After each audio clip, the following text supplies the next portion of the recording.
Sian, tayo mo ng iba ng iyong cake and make a wish.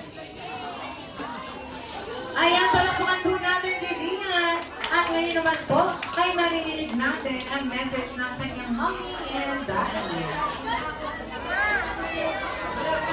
We would like to take this opportunity po para pasalamatan mula po sa aming pamilya, sa taos puso kami nagpapasalamat sa inyo pong presensya. Ano po? Pero dito po tayo umuwi, kakain pa po. maraming salamat po. Napakalaking bagay po at kayo ay nakasama namin sa isa sa pinakamahalagang araw po ng aming ama. Maraming salamat po ulit.